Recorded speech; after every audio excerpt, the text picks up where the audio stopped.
ये DC circuit का question 47 है। A battery of EMF 9 volt negligible internal resistance connected to a LDR and a fixed resistor. LDR fixed resistor have resistance this and this. Potential difference across LDR. Direct potential divider में लगा रहा हूँ। दूसरा method भी है कि आप current वगैरह निकाल के कर लें। मैं डायरेक्ट पोटेंशियल डिवाइडर लगा रहा हूँ। 9 volt total, 1800 plus 1200 total resistance कितना है? 3000। 9 वोल्ट 3000 में जा रहा है। पोटेंशियल डिफरेंस चाहिए उसका LDR का। तो मुझे बताओ LDR की रेजिस्टेंस कितनी है? 1800 में कितना वोल्ट जाएगा? Cross multiply, direct potential divider,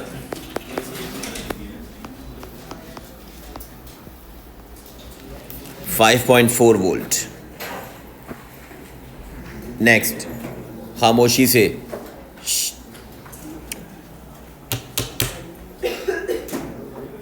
the circuit in A is now modified. ठीक है, सुनते जाएं सामने। By adding a uniform resistance wire XY and galvanometer as shown. एक XY उसने वायर लगाया है और एक गैल्वेनोमीटर लगाया है। The length of XY is 1.2। और से सुनना, क्वेश्चन को चेंज करके इसने पोटेंशियोमीटर सर्किट बना दिया। वो तुमसे ये कह रहा है कि अब ये वायर लगी है बेटा XY और इस वायर की टोटल लेंथ 1.2 मीटर है, याद रखिएगा। Movable connection Z is positioned on the wire XY so that the galvanometer 0, I की वैल्यू 0। मैं पहले भी बता चुका हूँ, फिर बता रहा हूँ। MCQs में भी और थ्योरी में भी जितने इस तरह के सवाल हैं जहाँ एमीटर रीडिंग 0 या वोल्ट मीटर रीडिंग 0 है, उनको सबको कंसाइल करके एक तरफ वो सारे सवाल करें पहले, तो आपको पूरी एक लॉजिक समझ में आ जाएगी। सब में एक ही चीज़ पैटर्न अप्लाई हो रहा है।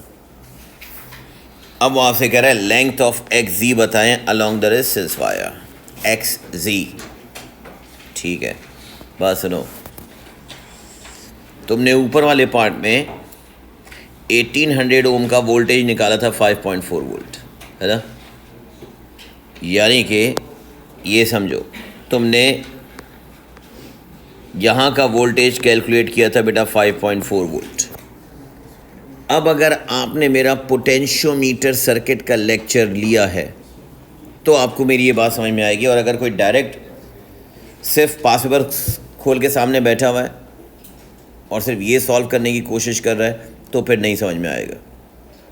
आपने पोटेंशियोमीटर सर्किट पीछे रिवाइज़ करें जाके, जब आपको ये बातें समझ में आएंगी, वरना डायरेक्ट पास पेपर देखोगे तो कुछ भी नहीं समझ में आएगा। 1800 पर अगर वोल्टेज 5.4 है तो मुझे बताओ X से Z पर वोल्टेज टेल मी कितना होना चाहिए? 5.4 वोल्ट। यहाँ भी 5.4 वोल्ट होना चाहिए। तो फिर मुझे ये बताएं कि यूजिंग रेशो मेथड, बात नहीं,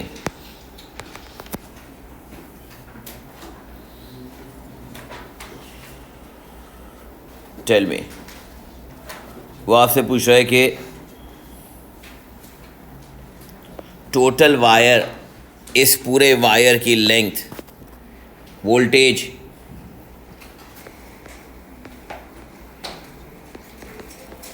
from X to Y is also equals to 9 volt, because in parallel voltage is same। Parallel में वोल्टेज सेम होता है, तो बेटा यहाँ से लेके और यहाँ तक ये टोटल वोल्ट मीटर यहाँ से यहाँ तक अगर मैं लगाऊँ तो ये तो 9 वोल्ट ही होगा। ऊपर वाली ब्रांच में मुझे बताओ, ऊपर वाली टोटल ब्रांच में और नीचे वाली टोटल ब्रांच में वोल्टेज तो सेम होगा, यस और नो? क्योंकि पैरेलल में वोल्टेज सेम होता है। और अगर पैरेलल वोल्टेज सेम है तो आप कहेंगे एक्स से वाई तक 9 वोल्ट है। तो फिर मैं यहाँ कह रहा हूँ कि एक्स से वाई तक 9 वोल्ट है और लेंथ कितनी है? तो फिर एक्स से जेड तक की वोल्टेज कितनी होनी चाहिए? 5.4 वोल्ट। तो उसकी लेंथ होनी चाहिए L cross multiply. Pure potentiometer circuit वाला कॉन्सेप्ट यूज़ होगा। पैरेलल में वोल्टेज सेम होता है, ये बात याद रखना। जब आप इसको क्रॉस मल्टीप्लाई करेंगे तो L is equals to 5.4 multiply by 1.2 divided by 9.72। अब सुने,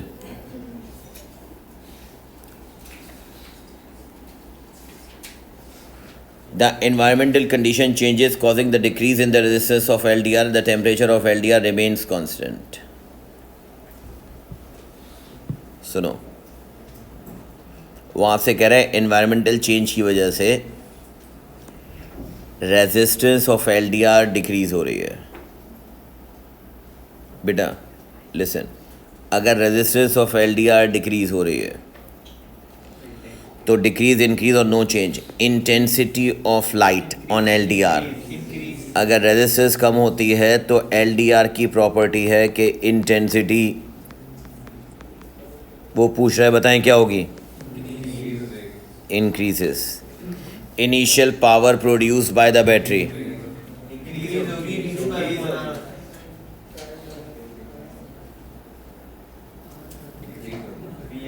क्या होगी? क्यों? यस, एज रेजिस्टेंस, सुनो, एज मैं वजह भी लिख रहा हूं, एज रेजिस्टेंस डिक्रीजेस आई क्या है? Current increases, so power increases. यहाँ आप सिर्फ वन वर्ड में पावर इंक्रीज भी लिख सकते थे, मैंने साथ में रीज़न बता दिया है। अगला point, length XZ of the galvanometer so that the galvanometer reading 0। अब सुनो, तुम कह रहे हो LDR की रेजिस्टेंस कम हो रही है, राइट? सुनिएगा, सेम बात सुनो यार, हेलो, बात नहीं करो। सेम MCQs भी है। आई डोंट नो MCQs है, मगर मैंने पीछे सॉल्व किया हुआ MCQs, आप जब देखेंगे उसको देखना। उसमें वो पूछ रहा है कि अगर LDR, वहाँ पर भी LDR ये शायद कि उसकी अगर रेजिस्टेंस कम होगी तो ये जो स्लाइडर है ऊपर, ये स्लाइडर कहाँ मूव होगा? मुझे एक बात ये बताओ कि आप कह रहे हो, सोचो, आप कह रहे हो वहाँ पर भी यही सेम कॉन्सेप्ट है। देखो, MCQ सॉल्व करोगे तो थ्योरी के बहुत सारे कॉन्सेप्ट क्लियर हो जाएंगे, थ्योरी सॉल्व करोगे तो MCQs के बहुत सारे कॉन्सेप्ट क्लियर हो जाएंगे। LDR की रेजिस्टेंस कम हो रही है तो मुझे बताएं, मैंने आपसे कहा था, पहले भी कहा था, जैसी रेजिस्टेंस वैसा उसका वोल्टेज। अगर LDR की रेजिस्टेंस कम हो रही है तो इसका अपना वोल्टेज क्या होगा? कम होगा। अब मुझे बताओ, इसका अपना वोल्टेज कम होने के लिए, सपोज़ करो अगर इसका वोल्टेज 5.4 के बजाय 4 वोल्ट हो गया, एग्जाम्पल दे रहा हूँ, 4 वोल्ट हो गया, तो मुझे बताए गैल्वेनोमीटर 0 होने के लिए ऊपर वाला जो कनेक्टर है Z, उसका भी तार X से Z का वायर भी वोल्टेज 4 होना चाहिए, यस और नो? और होने के लिए, 4 होने के लिए आपको Z को कहाँ मूव करना पड़ेगा? राइट पे या लेफ्ट पे? तो फिर इसका मतलब X से Z वाली लेंथ क्या होगी? डिक्रीज होगी। जैसी रेजिस्टेंस वैसा उसका वोल्टेज। अगर तुम कह रहे हो कि LDR की रेजिस्टेंस, दोबारा समझना, मैं कह रहा हूँ LDR की रेजिस्टेंस कम हो रही है तो मैं कहूँगा इस LDR का वोल्टेज भी कम होगा। अब करंट 0 ही चाहिए उसने कहा, तो अगर इसका वोल्टेज कम हो रहा है तो जो ऊपर 5.4 पहले आ रहा था उसका वोल्टेज भी कम होना चाहिए, और जब उसका वोल्टेज कम होना चाहिए तो जो लेंथ है उसकी लेंथ भी कम होनी चाहिए. So length of x decreases. Yes.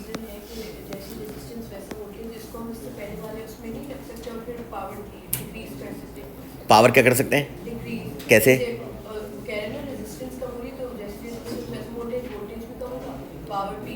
LDR की रेजिस्टेंस कम हो रही है.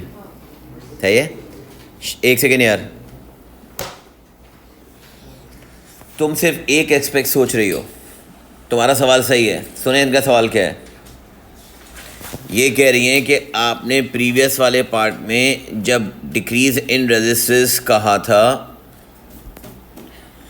तो उस वक्त पावर पर डिक्रीज इन रेजिस्टेंस लगाते तो पावर भी कम हो जाती. क्यों भाई, क्यों कम होती? कौन सा फॉर्मूला लगा रही हो? P equals to IV. ठीक, तो P इक्वल्स टू IV में तो रेजिस्टेंस तो आ ही नहीं रही, करंट आ रहा है. किसका कम होगा वोल्टेज? और सही है, चलो LDR का वोल्टेज कम होगा. सही है. वो पावर मांग किसकी रहा है? बैटरी की. तो LDR का वोल्टेज कम होगा. बिल्कुल सही कह रहे हो. अगर वो कहता कि पावर डिसिपेटेड बाय LDR तो मैं कहता कम होगा, मगर यहाँ पावर बैटरी की मांग रहा है बेटा, और बैटरी के वोल्टेज तो फिक्स है 9 वोल्ट. हाँ, तुम ये कह सकती थी, तुम्हारी बात को सपोर्ट करूँ. सुनो, अगर तुम अपनी बात को सपोर्ट करो तो तुम ये कह सकती थी कि बात सुने, रेजिस्टेंस कम हो रही है तो आप फॉर्मूला अप्लाई करें. P इक्वल्स टू I²R कहता है कि अगर रेजिस्टेंस कम हो रही है तो पावर भी कम होनी चाहिए. ये कहती तुम, तो मैं इसका रीज़न देता. क्या रीज़न दूंगा? Yes, I. अगर रेजिस्टेंस कम होगी तो करंट तो I² टाइम्स बढ़ेगा. यस और नो? तो करंट तो ज़्यादा बढ़ रहा है, तो ओवरऑल इम्पैक्ट जो है वो इंक्रीज़ में आएगा, ना कि डिक्रीज़ में. पावर का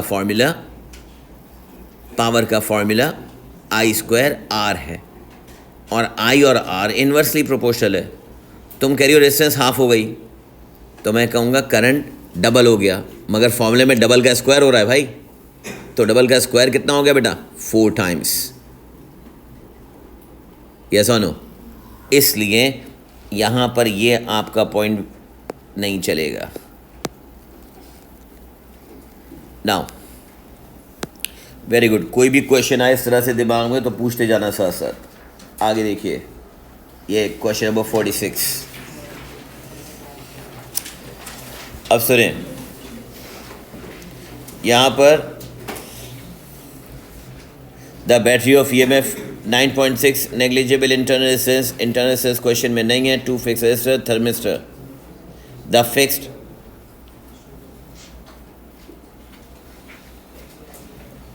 resistor have resistance 34 ohm and 58 ohm. Reading on the voltmeter is, कौन बोल रहा है भाई? ज़रा खामोश हो जाओ ना. वोल्टमीटर पर रीडिंग 9 वोल्ट है. लिसन, वोल्टमीटर लगा हुआ कहाँ है? किसके अक्रॉस लगा हुआ है? यस, किसके अक्रॉस लगा हुआ है? 3400 एंड थर्मिस्टर, दोनों के अक्रॉस लगा हुआ है. Calculate the current in the register of resistance 5800. सुने, एक सेकेंड यार, एक मिनट ज़रा खामोश रहना. मैं इस सर्किट को, कभी भी तुम्हें इस तरह का थोड़ा सा टेढ़ा सर्किट बने लगे तो पहले उसको सीधा करके बना लो. सीधा करके देखना. मैंने ये 9.6 लिखा. अब मैंने कहा मुझे ये बताओ कि अगर मैं इसको ऐसे करके लिख लूँ तो ज़्यादा अच्छे से समझ में आएगा. ये एक्चुअली तीनों रेजिस्टर सीरीज़ में लगे हुए हैं, और ये 3 रेजिस्टर सीरीज़ में इस तरह से कनेक्टेड है बेटा कि 3400 ये है, बीच में थर्मिस्टर है, और 5800 ये है. और वोल्टमीटर 3400 और थर्मिस्टर दोनों के कंबाइंड लगा हुआ है. यस और नो? क्योंकि ये लॉजिक लगा दी ना तो तुम्हें क्वेश्चन आगे सही हो जाएगा, आसान हो जाएगा। ये बात किसको नहीं समझ आई? नीचे ये देखो ना, यहाँ से वायर जा रहा है, अब यहाँ और यहाँ कनेक्ट है और इस पर वोल्ट मीटर लगा हुआ है, तो इसका मतलब ये जो वोल्ट मीटर लगा हुआ है इन दोनों पे लगा हुआ है, मगर ये 5800 उसके बाद है, उसके बाद है, वोल्ट मीटर के बाद है। अब मैं ये कह रहा हूँ, ये डायग्राम बना ली तो पूरा क्वेश्चन आप कर जाएंगे। अब सुने, ये वोल्ट मीटर मेरे पास 6 वोल्ट है, तो मुझे बताओ इस रेजिस्टर में वोल्टेज कितना होगा? 9.6 में से 6 माइनस करें, कितना होगा? तो फिर इस रेजिस्टर में I is equals to V upon R होगा।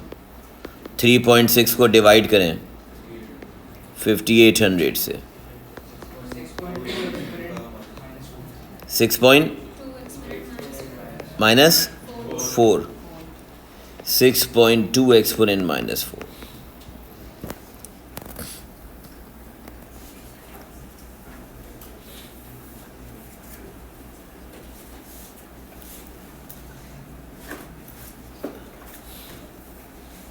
नाउ करंट सीरीज में सब जगह सेम है, यस और नो? करंट, देखना मेरी अप्रोच क्या है। और भी दूसरे मेथड होंगे, आप दूसरा मेथड भी अप्लाई कर सकते हैं, मैं एक मेथड बता रहा हूँ। Current is same in series,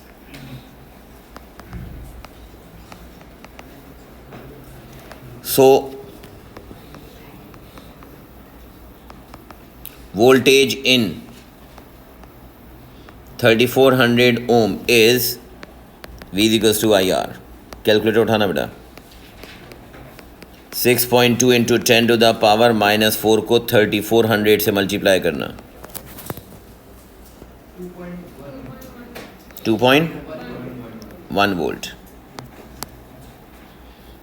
now from 6 volt comma 2.1 volt used by 3400 and then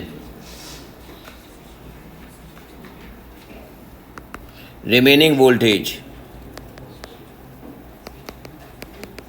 is in thermistor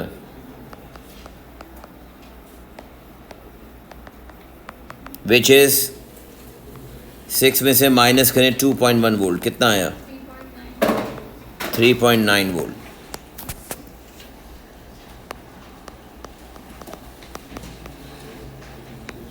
resistance of thermistor R is equal to V upon I।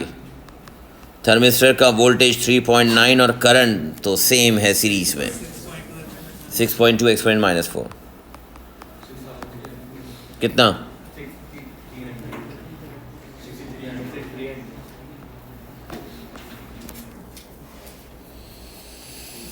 पढ़ लें, देख लें, समझ लें, कोई चीज़ नहीं समझ में आई तो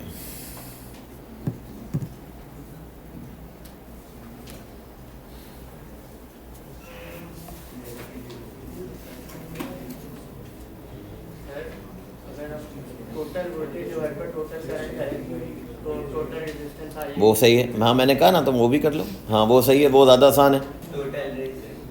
अब देखो ना, अब मेरा दिमाग फ़ौरन ये चला, उसका दिमाग वो चला, बेहतरीन है। इसने क्या बोला? इससे का बात सुने, आपको सीरीज़ का करंट पता है। जब आपको सीरीज़ का करंट पता है, टोटल करंट पता है, तो इस टोटल करंट को आप वोल्टेज को इस्तेमाल करके टोटल सर्किट की कंबाइंड रेजिस्टेंस निकाल लें, R equals to V upon I आ जाएगी। 9.6 को भाई इससे डिवाइड करोगे तो टोटल रेजिस्टेंस आ जाएगी, ज़्यादा आसान है। और टोटल रेजिस्टेंस में से तीनों सीरीज़ में हैं, 2 को ऐड करके तीसरे से माइनस कर दो, आ गए।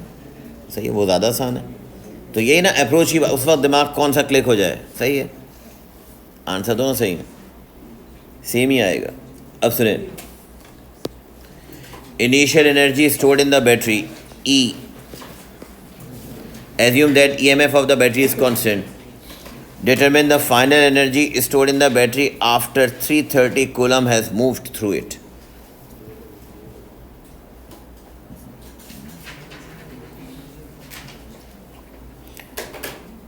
सुनो, एक सेकेंड मेरी बात सुनना।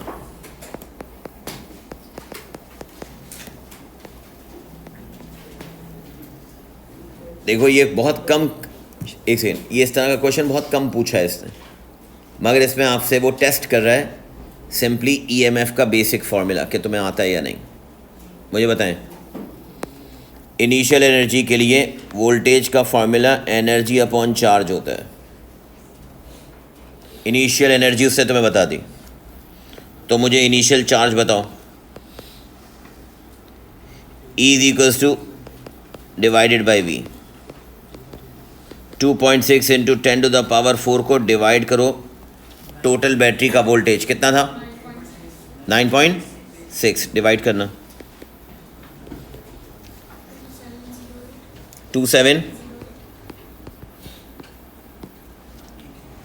2708 coulomb is total charge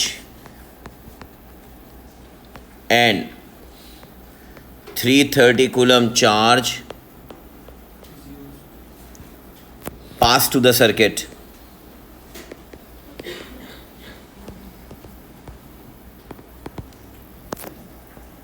So final charge in battery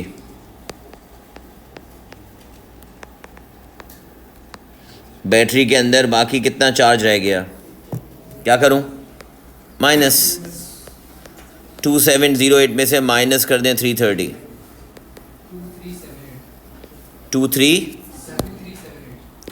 2378। So मुझे बताएं फाइनल एनर्जी।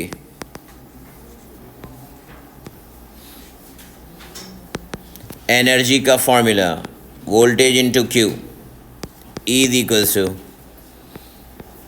वोल्टेज वही है 9.6, मगर अब चार्ज रह गया 2378।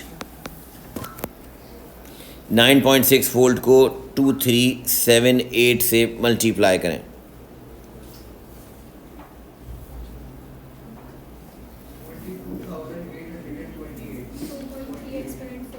Two point three exponent 4। फिर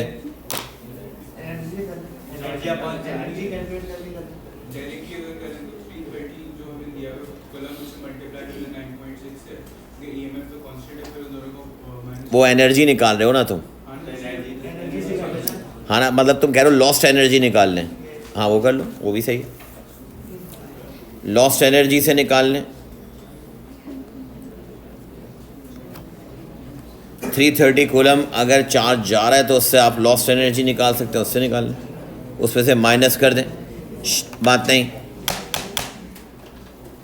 the environmental condition changes during the increase in the resistance of thermistor.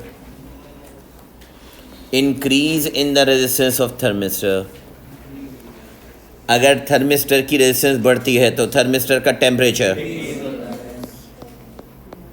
इसलिए बताए थे केसेस ऑफ इलेक्ट्रिसिटी। सुने, अब अगर थर्मिस्टर की रेजिस्टेंस इंक्रीज होती है तो करंट क्या होगा? डिक्रीज।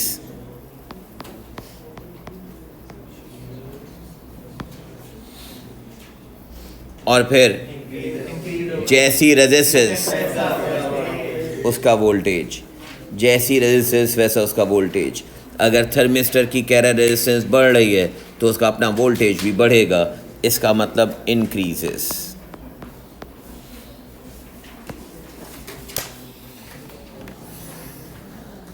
नेक्स्ट,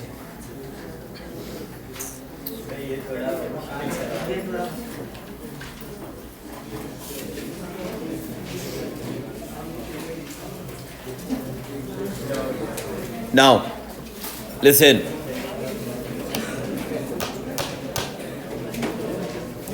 आप में से सब सुनने और देखने वालों को मैं एक मशवरा दे रहा हूं कि इलेक्ट्रिसिटी के पेपर 2 पहले सॉल्व कीजिएगा।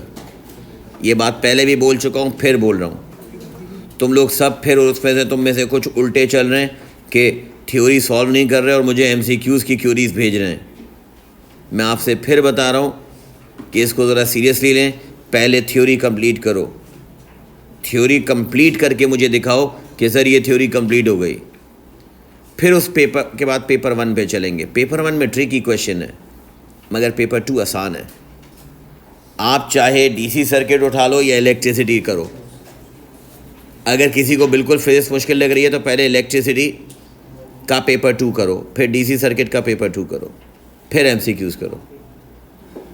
अगर किसी को ठीक लग रही है, ज़्यादा मुश्किल नहीं लग रही, तो पहले डीसी सर्किट के पेपर 2 कर जाओ, तेज़ी से हो जाएंगे।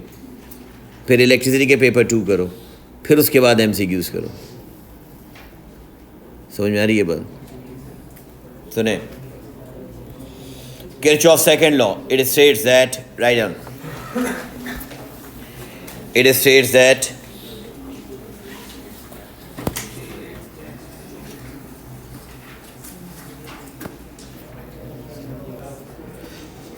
it states that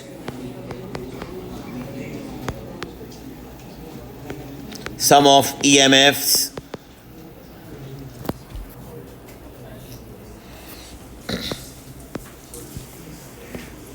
equals to sum of potential difference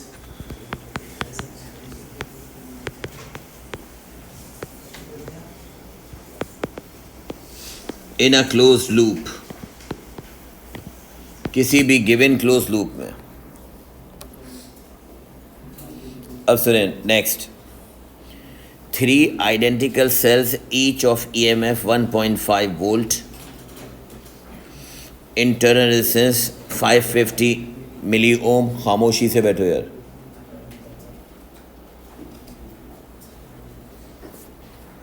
$590 मिली ओम का मतलब 1000 से डिवाइड कर दें मिली को ख़त्म करने के लिए, तो 0.59 ओम इंटरनल रेजिस्टेंस है हर एक की, पैरेलल में कनेक्ट है। अब वो आपसे कह रहा है कि अगर ये पैरेलल में कनेक्ट है तो फिर the conductor is composed of 2 cylindrical sections A and B. The total resistance of the circuit is 2.2.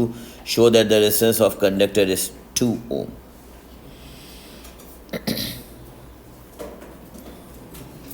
Conductor is composed of 2 cylindrical sections A and B.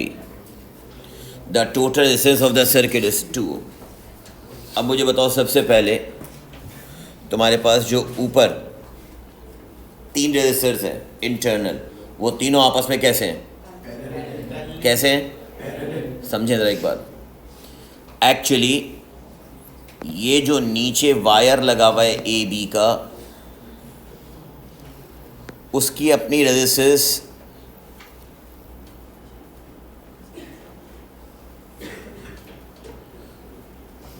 The resistance of a conductor, ठीक है, उसकी अपनी resistance अलग है। मगर इसके बाद ये 3 आपके ये छोटे रेजिस्टर लगे हुए हैं।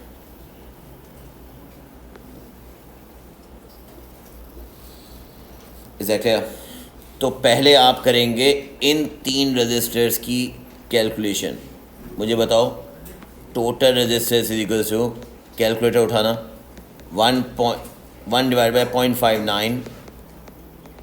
0.59 और 0.59 की होल पावर -1 कर दें।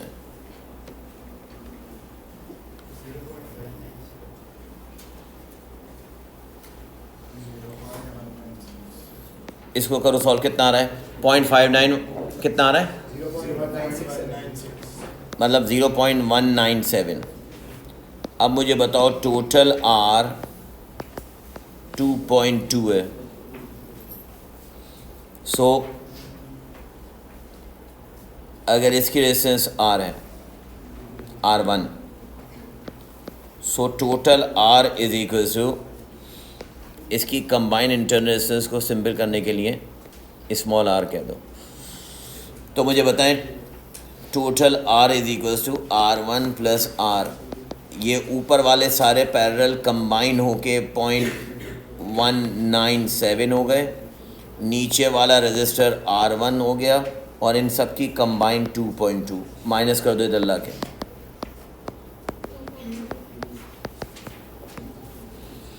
कितनी आ गई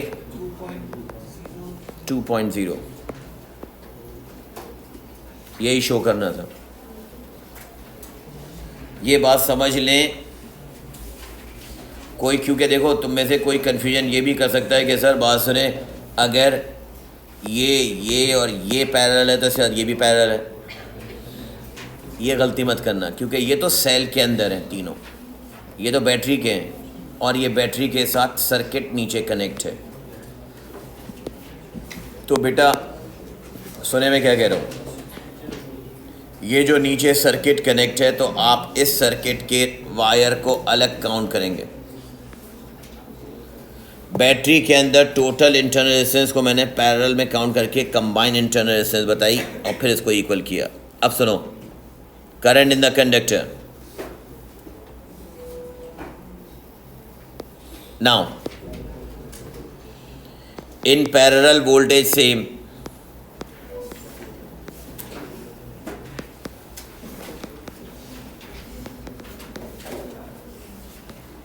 तो V is equal to 1.5 volt है टोटल। टोटल R तुम्हारे पास कितना है 2.2, टोटल वोल्टेज है 1.5, टोटल सर्किट का R कितना है 2.2, तो टोटल करंट कितना होगा?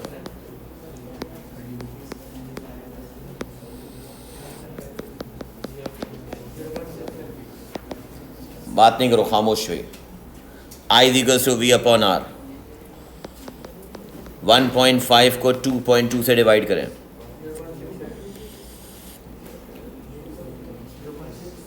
कितना आया 0. सिंपल 0.68।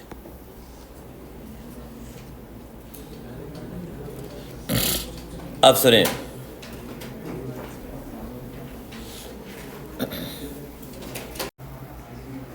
अब सुने बेटा, एक सेकंड खामोश, एक मिनट ठहरो और सुनो गौर से।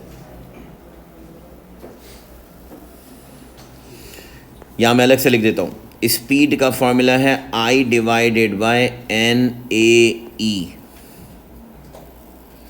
तो मुझे बताएं A को फिर दोबारा मैं क्या कह सकता हूँ? देन मुझे बताओ ना, यहाँ पर इस A की जगह अगर इस सारे रिलेशन को देखो तो स्पीड का फॉर्मूला मैंने ये बनाया, I divided by N pi square pi D square E upon pi D square upon 4 into E। अब मुझे बताएं मैं क्या कह सकता हूँ कि इन सीरीज़, बात नहीं, in series I is same, yes or no? Yes. In series I is same and NE also same। इसका मतलब सिर्फ रह गया आपके पास क्या? V is proportion to 1 upon D square. N को आप नंबर डेंसिटी कहते हैं। नंबर डेंसिटी का मतलब number of electrons per unit volume. तो जब भी वो नंबर डेंसिटी आपको क्वेश्चन में नहीं बता रहा, इसका मतलब है वो भी कांस्टेंट है, पाई भी कांस्टेंट है, 4 भी कांस्टेंट है, ई भी कांस्टेंट है, बिल्कुल ऊपर वाले की तरह सेम। तो सेम रिलेशन आपके पास ये बन गया V अपॉन वी ए। सुनना गौर से, V A speed of A. Finally relation आपके पास ये बचा है। तो मुझे बताओ speed of A divided by drift speed of B is equal to 1 upon D of A का square divided by 1 upon D B का स्क्वायर। तो डी बी का square divided by D A का स्क्वायर। आंसर कितना आएगा? Same as above. जैसे अपने previous part किया था, सेम रेशो अप्लाई हो रहा है।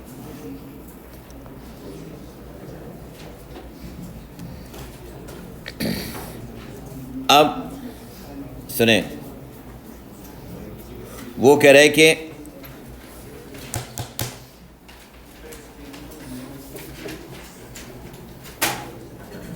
Explain your reasoning. बस तो कैंसिल जो कर रहे हो, आई सेम है, एन सेम है, ई सेम है, ये एक्सप्लेनेशन ही तो है बेटा, यही तो एक्सप्लेनेशन है, क्या क्या चीज़ सेम है। और फिर V inversely proportional to D square है।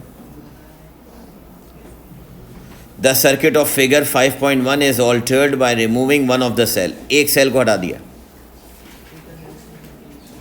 State and explain the effect if any of this change in the potential difference across the conductor.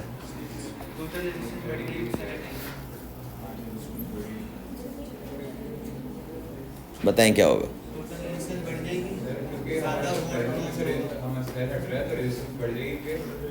क्योंकि एक रेजिस्टर मतलब उस सेल का जो रेजिस्टेंस थी हमारे पास कम हो जाएगी, तो हमारे पास इनडायरेक्टली रेजिस्टेंस बढ़ जाएगी और फिर करंट डिक्रीज हो जाएगा।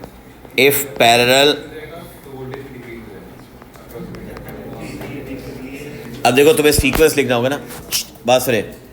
3 इंटरनल रेजिस्टर लगे हुए थे। If parallel resistance decreases as one of the internal resistors removed। आगे बोलो। रेजिस्टर कम हो गया, रेजिस्टेंस बढ़ गई पूरे सर्किट की, अब पूरे सर्किट की रेजिस्टेंस बढ़ गई, Then डिक्रीज हो जाएगा। total resistance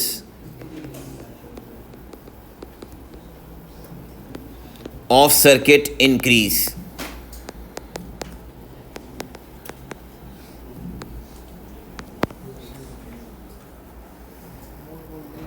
टोटल रेजिस्टेंस किसी भी पैरेलल सर्किट में टोटल रेजिस्टेंस, सॉरी ये इंक्रीज है, इंक्रीज होती है अगर आप कोई एक रेजिस्टर हटाओ। यानी कि सपोज करो, सुनना, 15 ओम के 2 पैरेलल में रेजिस्टर लगाओ, इन दोनों की कंबाइंड कितनी होगी 7.5। और 15 ओम के 3 पैरेलल में लगाओ तो कंबाइंड कितनी होगी 5। करके देख लो, 1/5 plus 1/5 plus 1/5 whole power minus 1/15 1/15 1/15 whole power -1। समझो मैं क्या कह रहा हूँ। मैं ये कह रहा हूँ बेटा कि अगर सपोज करें कि ये 3 रेजिस्टर्स पैरेलल में हैं, समझना ये बात, हर एक की वैल्यू 15 है, तो फॉर्मूला अप्लाई कर लें कि टोटल आर की वैल्यू कितनी होगी 5 ओम। 1/15 प्लस 1/15 प्लस 1/15 होल पावर -1। मगर अगर इन 3 में से एक को हटा दो तो 15 और 15 वाले की अब टोटल आर की वैल्यू कितनी होगी 7.5। यानी कि आपने जब एक रेजिस्टर पैरेलल में से कम किया तो टोटल रेजिस्टेंस बढ़ गई, और टोटल रेजिस्टेंस बढ़ने से आगे बोलें करंट डिक्रीज हो जाएगा। So total current decreases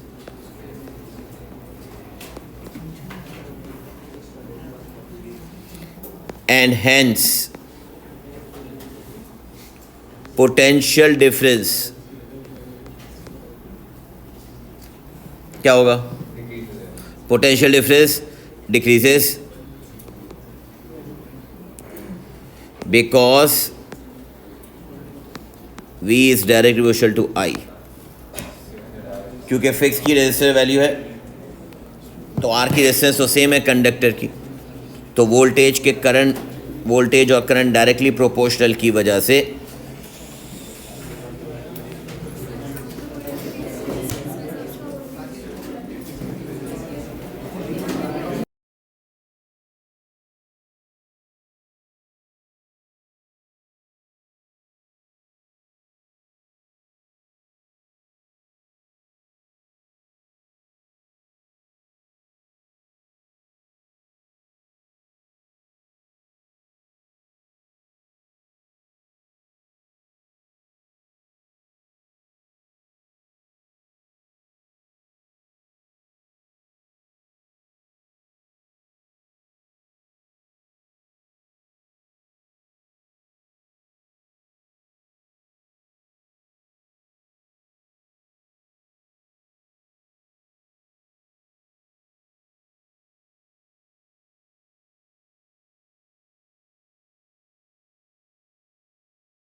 state question number 44 में आपसे कह रहे हैं फर्स्ट पार्ट में state Ohm's law.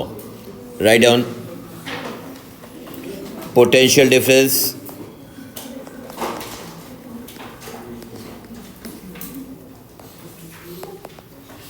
in a conductor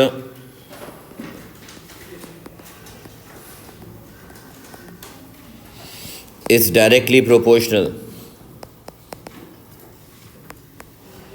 to current provided that the temperature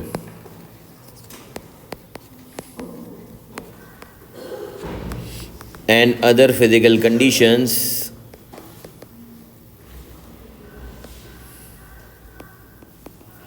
remain same.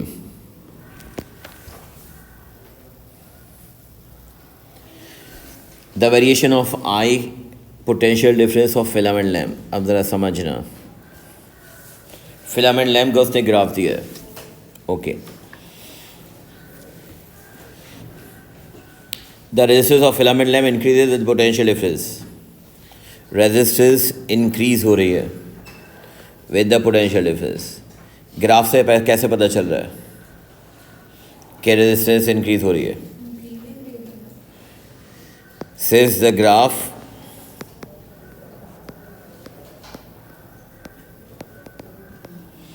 is a curve. ओम एक कंडक्टर में याद करें स्ट्रेट लाइन बनती थी तो रेजिस्टेंस कांस्टेंट था.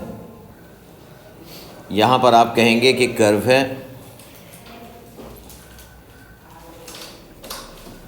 And ratio of V divided by I increases. So R increases.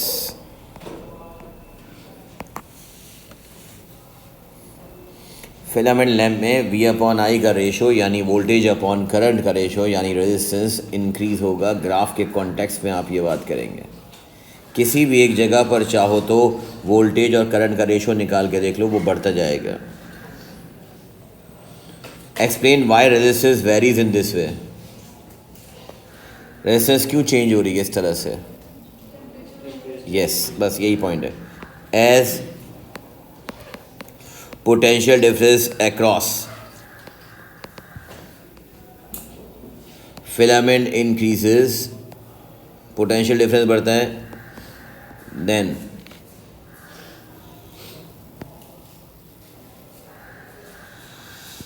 its temperature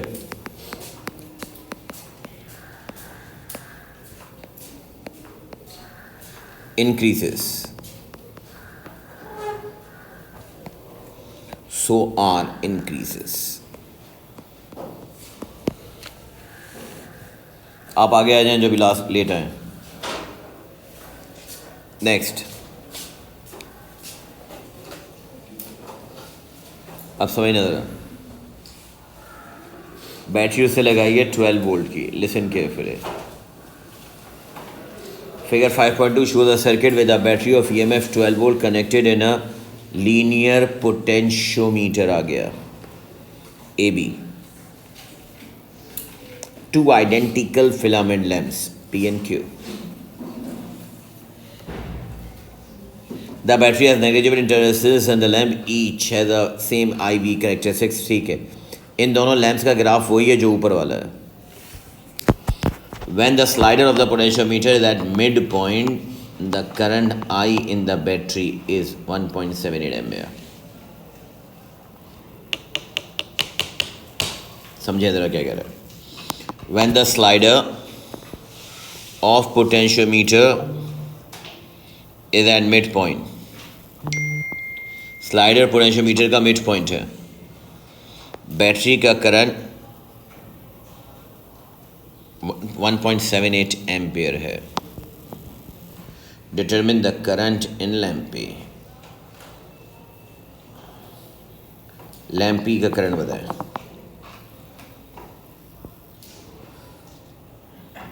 बताएं कैसे होगा? 1 मार्क का है, सीधा सीधा.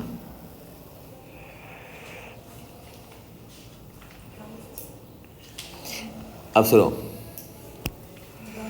ऊपर ग्राफ पे देखें, 12 वोल्ट पे, और वो कह रहा है दोनों का ग्राफ सेम है। पोटेंशियोमीटर अगर मिड पॉइंट पर है, ये कनेक्टर इसका मिड पॉइंट पे लगा हुआ है,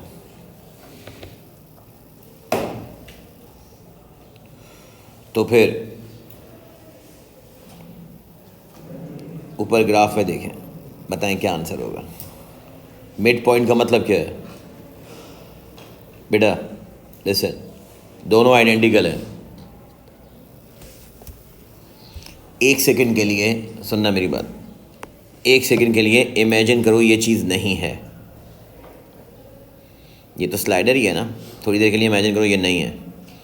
अगर ये नहीं है तो फिर ये दो लैम्प्स आइडेंटिकल हैं जो आपस में एज अ सीरीज़ काउंट होंगे, यस और नो? और ऊपर वाले ए बी के साथ पैरेलल काउंट होंगे। और बैटरी यहाँ पर अटैच है कितने की आपके पास? 12 वोल्ट की। तो मुझे बताएं, अगर ये स्लाइडर थोड़ी देर के लिए हटा दो, समझो नहीं है, तो ये 12 वोल्ट आकर इस लैम्प में और इस लैम्प में इक्वली डिवाइड होगा, डिस्ट्रीब्यूट होगा। यहाँ पर अपने लिए, एग्जामिनर को तो तुम्हें डायरेक्ट आंसर बताना है, अपने लिए लिख लो कि 2 lamps P and Q are in series and they share the total voltage 12 volt between them. So potential difference across each lamp is 6 volt. Now check I from graph.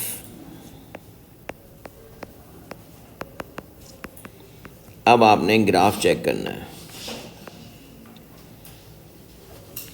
एक lamp की बात हो रही है, तो फिर ग्राफ में जाएं।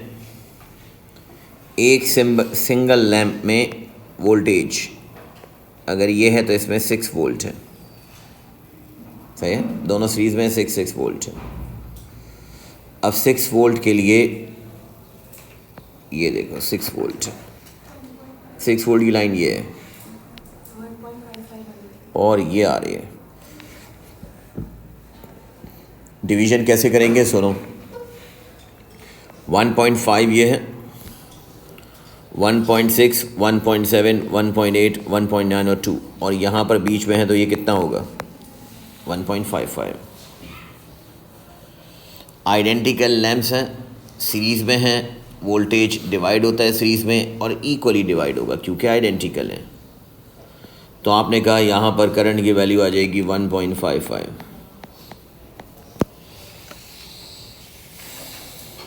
अब सुनो, टोटल पावर डिसिपेटेड, दोनों की टोटल पावर डिसिपेट निकालनी है, बताएं।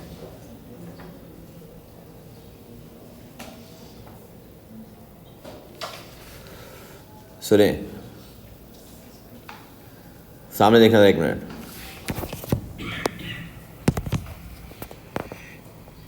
इस लैम्प में करंट कितना है? अभी तुमने निकाला, करंट कितना है? 1.5। तो मुझे बताओ क्यू में भी करंट कितना है? कितना है? 1.5। और एक का वोल्टेज अगर 6 वोल्ट है और फिर दूसरे का वोल्टेज भी 6 वोल्ट है, तो इसका मतलब total voltage in combined P and Q is equal to कितना? हाँ, 12। And current in both 1.55 ampere. So P is equal to IV। Calculator उठाना। 5 है, तो मुझे एक बात बताओ, इस जगह पर ग्राफ में resistance R is equals to V upon I. बेटा कैलकुलेटर एक चीज़ करके देख रहा हूँ, चेक करते हैं। 6 को 1.55 से डिवाइड करो, 3. अब सुनना, ये मैंने एक लैम्प की रेजिस्टेंस निकाल ली, और इसी वक्त जब ये रेजिस्टेंस है तो फिर पावर निकाल लो, I स्क्वायर इंटू आर करना। I स्क्वायर का मतलब 1.55 का स्क्वायर मल्टीप्लाई बाय R, तुमने ऊपर बताया 3.87, कितना 9.3 वॉट एक की पावर है, तो दूसरे की पावर भी सेम है, तो 9.3 और 9.3 ऐड कर लें दोनों की, 18.6। Answer is same. Is that clear? Next, the resistance of potentiometer between the it's and A and B।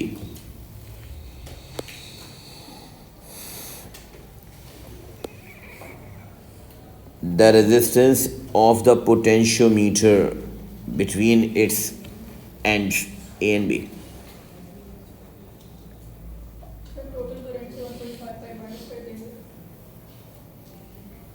Question में उसने कहा था बेटा कि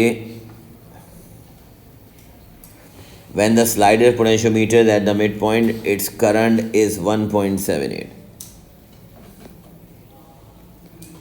The current I in the battery is 1.78। सही है। अब मुझे ये बताएं कि जब वो आपसे ये कह रहा है कि ये मिड पॉइंट पर है, तो इसका मतलब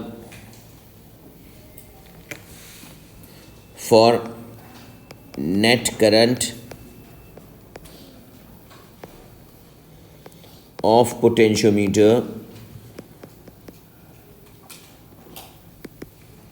I इज इक्वल से 1.78 में से तुमने ऊपर जो मालूम किया था 1.55 माइनस करो, बताएं कितना आया, 0.23। अब वोल्टेज रेजिस्टेंस का फॉर्मूला तो वही है, V upon I, R is equal to V upon I. Voltage तो बैटरी का सेम है, 12 वोल्ट, डिवाइड कर दें 0.23, कितना 52 ओम।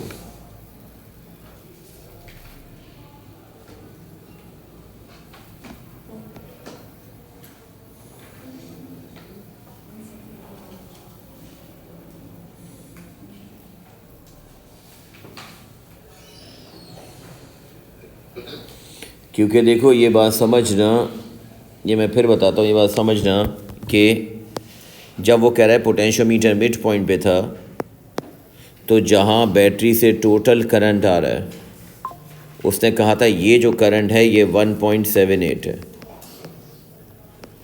और तुम प्रीवियस पार्ट में निकाल चुके हो कि नीचे लोअर ब्रांच में जो करंट जा रहा है टोटल वो कितना है, 1.55। अगर 1.55 है तो फिर मुझे बताएं, इसका मतलब जो अपर ब्रांच बच गई उसमें जो करंट जाएगा, उस करंट को आपने 1.78 में से माइनस किया 1.55, 0.23 एम्पियर। मगर पैरेलल में वोल्टेज सेम है, तो तुमने कहा इस पूरे पोटेंशियोमीटर पर वोल्टेज तो पूरा 12 वोल्ट ही होगा, क्योंकि पैरेलल में वोल्टेज सेम है, ऊपर वाली ब्रांच और नीचे वाली ब्रांच में वोल्टेज तो सेम है।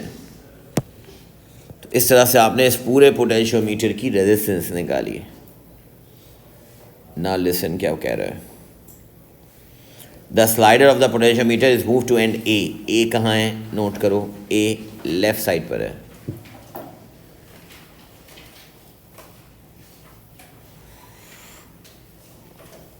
तो मुझे बताओ,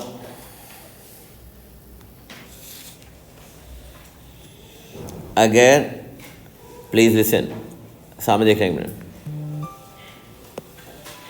अगर ये स्लाइडर बेटा, अगर ये स्लाइडर सेंटर से इस साइड पे मूव करता है, तो फिर इतने पोर्शन की रेजिस्टेंस डिक्रीज़ होगी, यस और नो। और अगर रेजिस्टेंस डिक्रीज़ होगी, लेफ़्ट साइड पे जा रहा है रेजिस्टेंस, क्योंकि बैटरी पॉजिटिव टर्मिनल से जा रही है, कन्वेंशनल फ्लो की बात हो रही है, तो अगर आप जितना लेफ़्ट साइड पर जाएंगे रेजिस्टेंस डिक्रीज़ होगी, और अगर रेजिस्टेंस डिक्रीज़ होगी तो जैसी रेजिस्टेंस वैसा उसका वोल्टेज, तो इसका मतलब वोल्टेज भी डिक्रीज़ होगा, और अगर इसका वोल्टेज डिक्रीज़ होगा तो नीचे वाले लैम्प का भी वोल्टेज डिक्रीज़ होगा।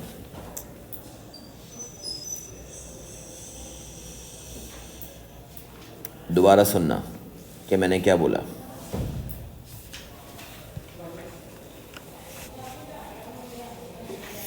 मैं ये कह रहा हूँ कि इसको ऐसे समझो, मैं अलग से ड्रॉ करता हूँ, लिसन।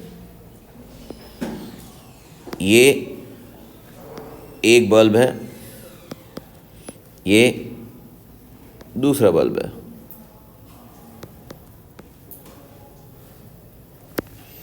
ये इस वक्त आइडेंटिकल ऑन हुए हुए हैं। यहाँ से मैंने इसके पैरेलल में ये एक रेजिस्टर लगा हुआ है बड़ा,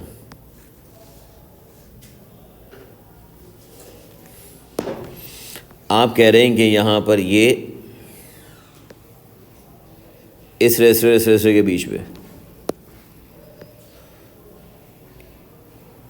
ये, अब सुनो,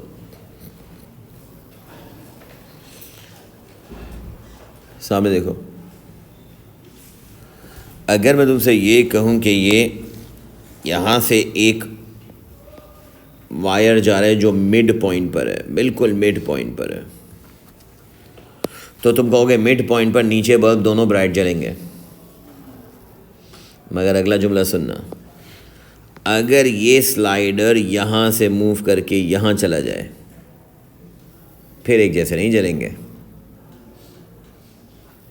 गेटिंग माई पॉइंट? सुने, अगर पोटेंशियली, फॉर एग्जाम्पल, एक एग्जाम्पल दे रहा हूँ,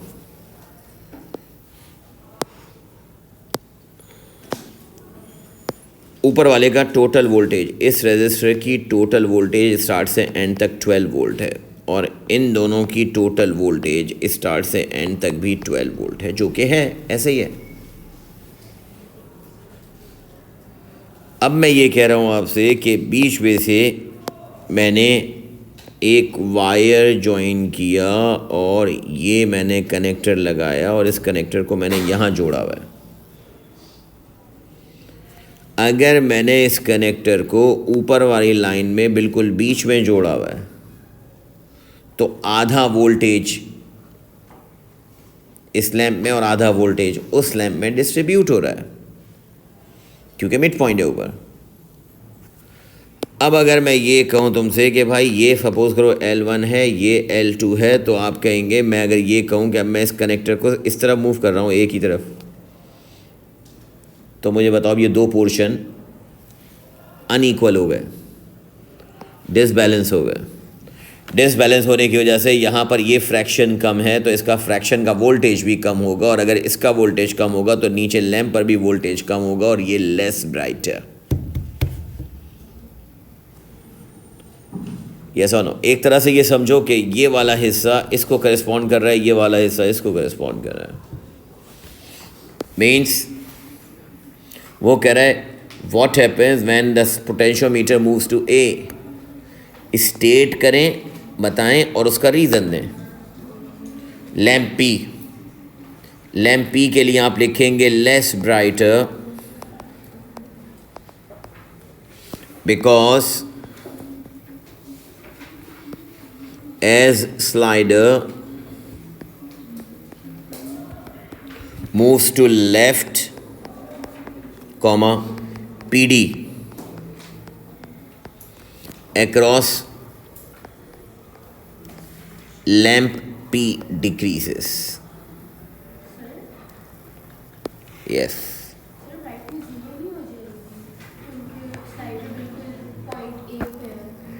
वो मूव कर रहा है उस तरफ, तो फिर वो बता रहा हूँ ना, वो डिक्रीज़ होगी potential difference lamp P decreases finally decreases to zero. अगर पूरा शिफ्ट हो जाएगा तो कंप्लीट शिफ्ट हो गया तो वो बंद हो जाएगा, क्योंकि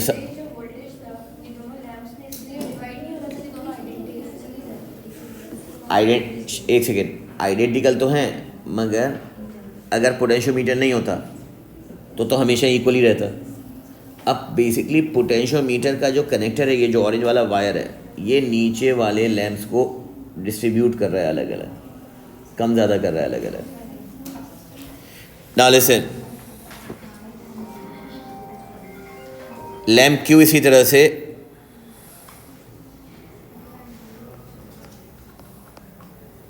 more brighter because potential difference across Q will increase to max 12 volt। Potential difference इसका बढ़ के मैक्सिमम होके 12 वोल्ट तक पहुंच जाएगा, क्योंकि दूसरी तरफ ज़ीरो हो गया।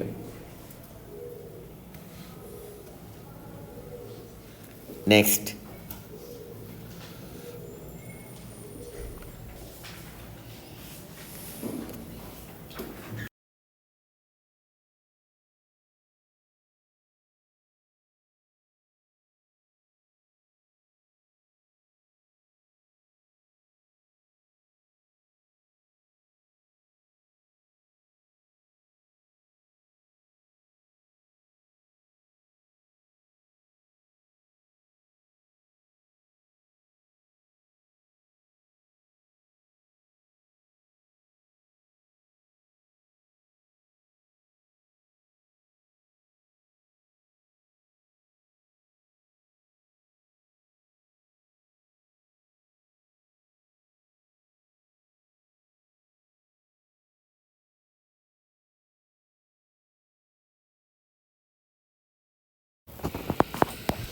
अब सुनेंगे कह रहे हैं the potential difference X Y, ठीक है, 1.2 वोल्ट। अब कह रहे हैं current in the circuit.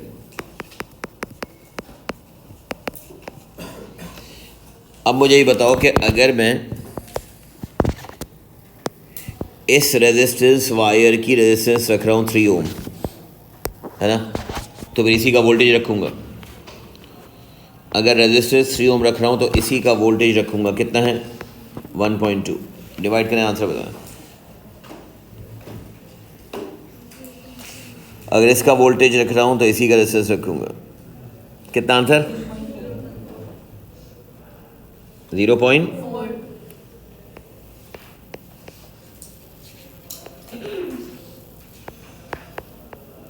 0.40। current is same in series.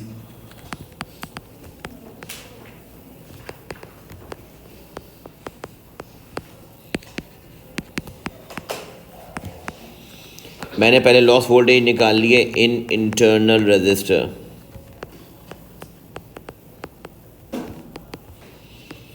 (1.5 minus 1.2 0.3। अब मैंने इंटरनल रेजिस्टेंस के लिए फॉर्मूला अप्लाई कर दिया, V equals to IR। Loss voltage है 0.3, करंट सीरीज में सेम रहता है R। 0.3 को डिवाइड करो 0.4 से, आंसर बताओ। 0.75। नेक्स्ट,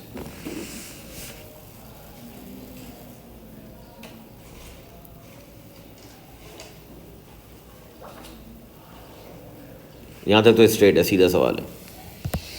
अब देखें क्या कह रहे हैं। A galvanometer and cell EMF secondary cell आ गया, connected in the circuit. Okay, the resistance of the wire XY is length 2 meter. Galvanometer is reading 0. Zero. Potentiometer आ गया 0। गैल्वेनोमीटर की रीडिंग 0 है जब P जो है वो 1.4 मीटर पे है।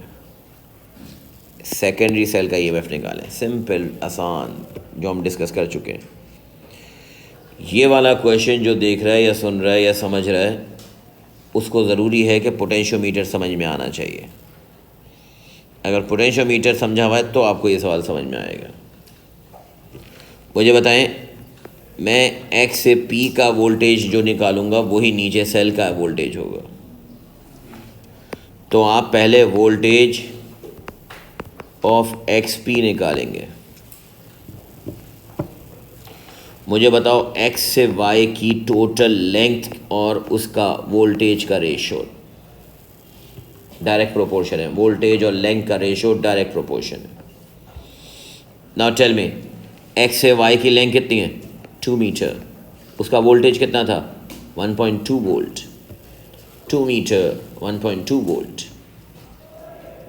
तो फिर 1.4 मीटर में वोल्टेज कितना होगा? X क्रॉस मल्टीप्लाई करो। 1.4 को 1.2 से मल्टीप्लाई करें और x से डिवाइड करें। आंसर बताएं कितना आ रहा है? 0. So voltage of XP is equals to 0.84 and voltage of XP is equals to E of secondary cell. So E is equals to also 0.84.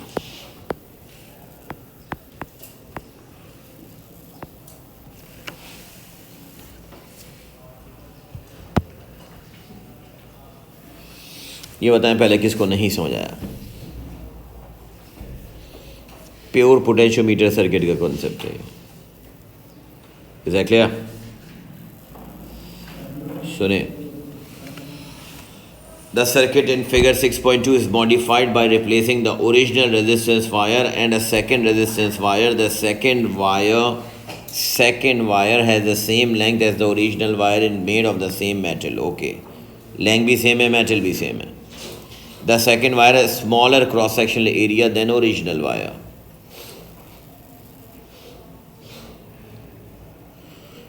Connection P is adjusted on the second wire so that the galvanometer. Okay, फिर मुझे galvanometer चाहिए तो 0।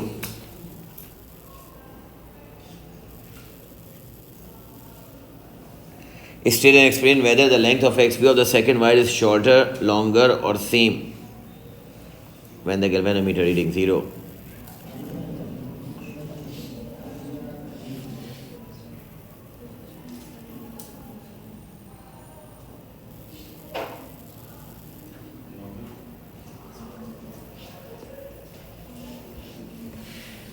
XP की length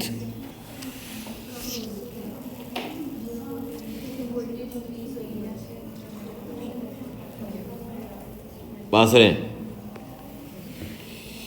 3 marks का है। इस पे सारे लॉजिक, सारे रीजंस आपको समझानी होगी एग्जामिनर को। कि जैसे मैं यहाँ पर लिखूँ कि फॉर एग्जांपल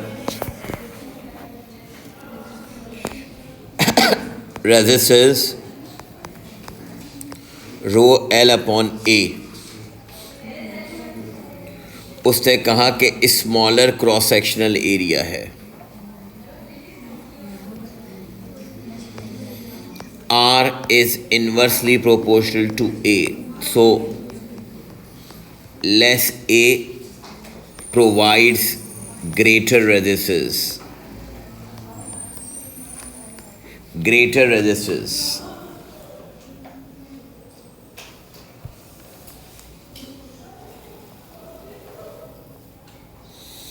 Greater resistance. अब next point, greater resistance means greater potential difference.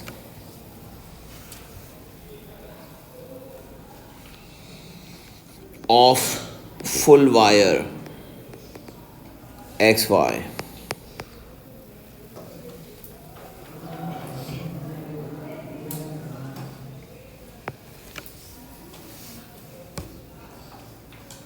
Full wire की रेजिस्टेंस अगर ज़्यादा है तो फुल वायर का पोटेंशियल डिफरेंस भी ज़्यादा है।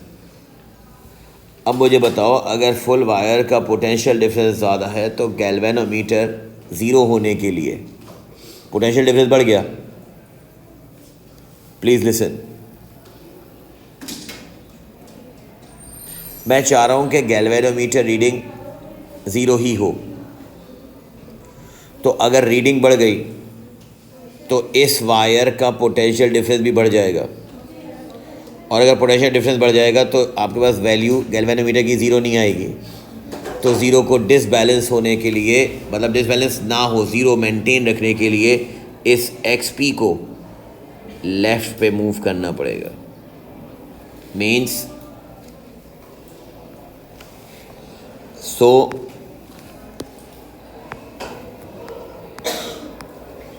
to keep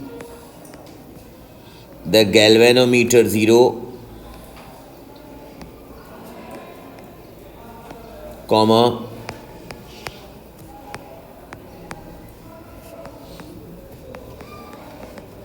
XP moves to left, so length is shorter.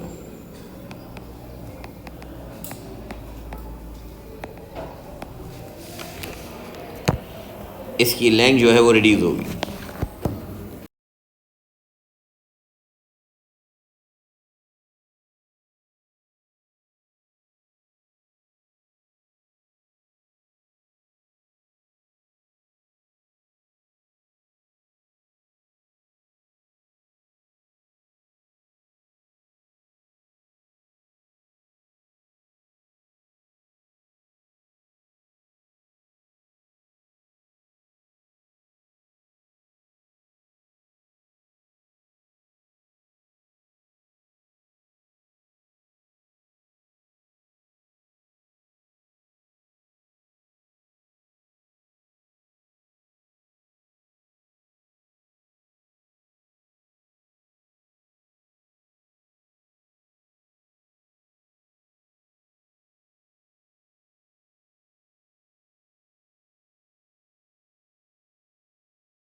Answer बोलें।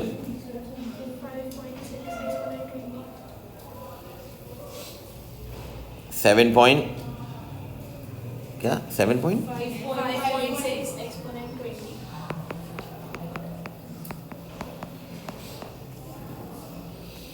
रेजिस्टेंस R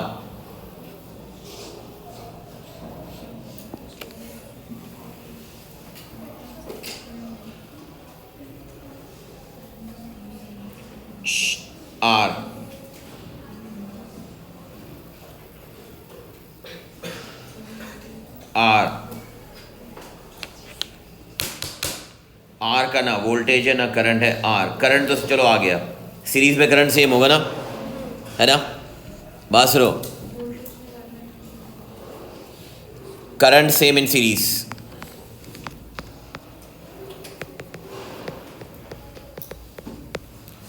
आई की वैल्यू कितनी है 2 एम्पेयर। तो सुनो, पहले लॉस वोल्टेज निकाल लो,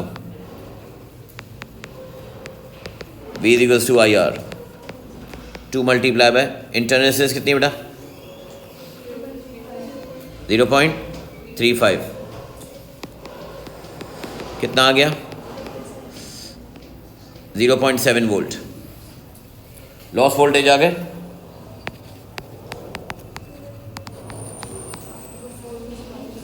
पोटेंशियल डिफरेंस इन XY जो वायर है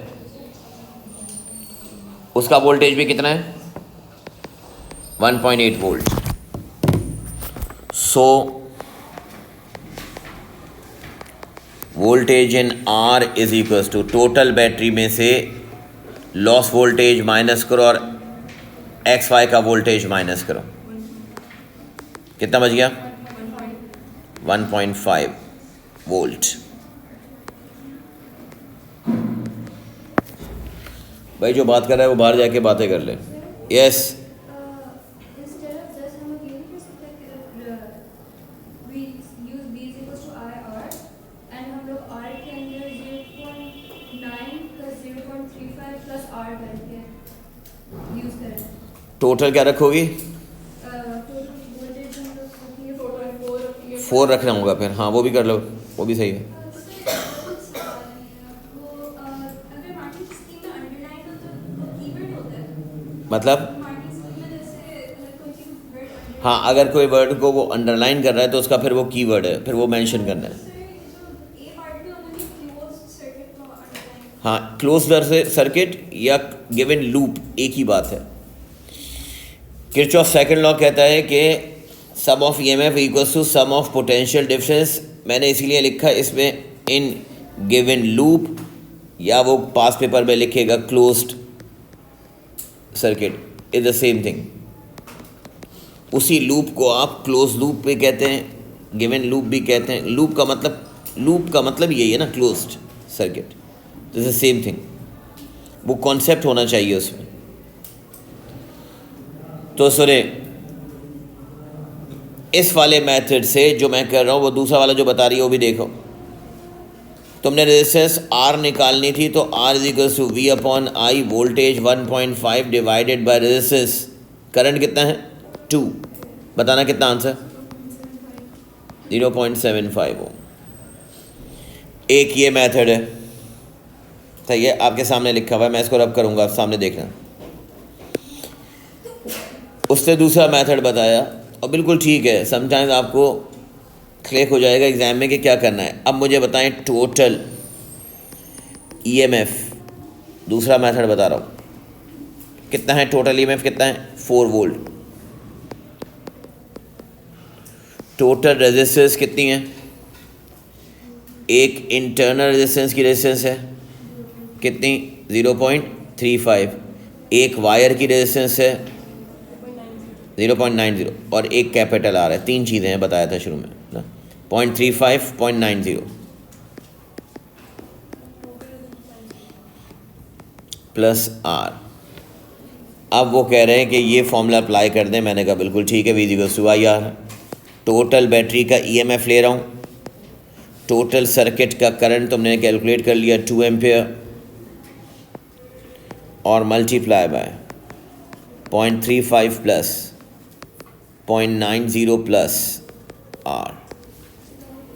4 को 2 से डिवाइड कर दें तो ये 2 बच गया, और इसमें से माइनस करना 0.35 और माइनस 0.90, तो आर की वैल्यू अल्टीमेटली आपके पास वही आ गई 0.75, इज द सेम थिंग। सी देखें, पोटेंशियोमीटर आ गया, गैल्वेनोमीटर की रीडिंग 0 हो गई। जब एक्स पीक 0.3 है बेटा,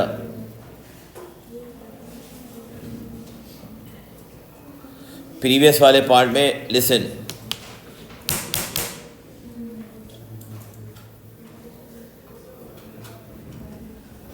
एक्स है, वाई टोटल वायर है, और इस टोटल वायर का वोल्टेज उसने बता दिया था शुरू में 1.8 है। अब बेटा सुने,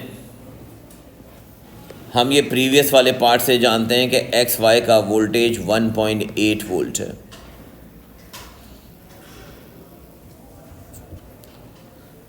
लेंथ एक्स वाई, पोटेंशियोमीटर। मुझे एक बात बताओ, अगर सेकेंडरी सेल का E 1.2 है, करंट को 0 होने के लिए X से V का वोल्टेज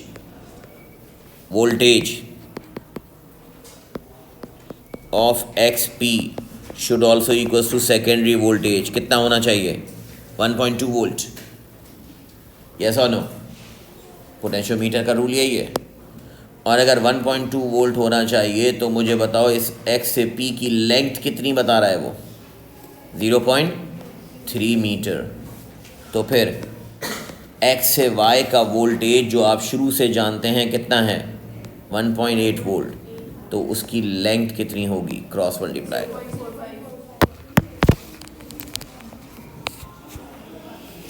पोटेंशियोमीटर है, किसी भी तरह से आप घुमा के अप्लाई कर दें, क्रॉस मल्टीप्लाई करेंगे तो आंसर कितना आएगा 0.45 मीटर। इस टोटल वायर की बात समझना, इस टोटल वायर की वोल्टेज तुम्हें पता है और इस टोटल वायर की लेंथ निकालनी है। इस एक्स से पी वायर की लेंथ उसने तुम्हें बता दी है और इसका वोल्टेज तुम्हें खुद से पता है, क्योंकि गैल्वेनोमीटर ज़ीरो होने के लिए जो इसका वोल्टेज है सेकेंडरी सेल का वही इसका वोल्टेज होना चाहिए। अब वो आपसे कह रहे हैं the fix resistor is replaced with different resistor of greater resistance. Good, बात सुनो। वो कह रहे हैं एक ग्रेटर रेजिस्टर को लगा दिया आपने,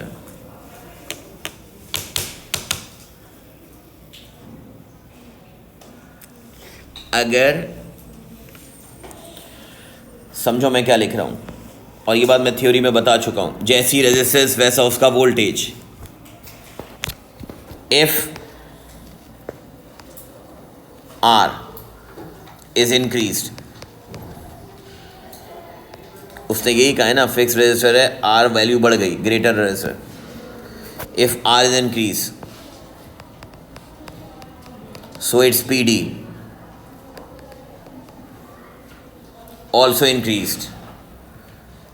यानी कि इस सर्किट में अगर R की वैल्यू बढ़ी, सामने देखो, अगर R की वैल्यू बढ़ी तो R अपना ज़्यादा वोल्टेज का फ्रैक्शन भी बढ़ा देगा, वोल्टेज भी बढ़ेगा। और जब इसका वोल्टेज बढ़ गया तो एक्स वाई का वोल्टेज, रिमेनिंग वोल्टेज जो पहले 1.8 था, अब 1.8 नहीं रह पाएगा, कम हो जाएगा।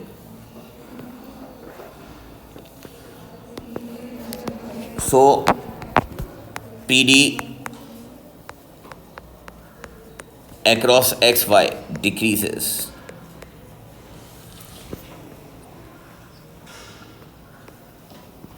and as a fraction, as a proportion, and hence PD across XP also decreases,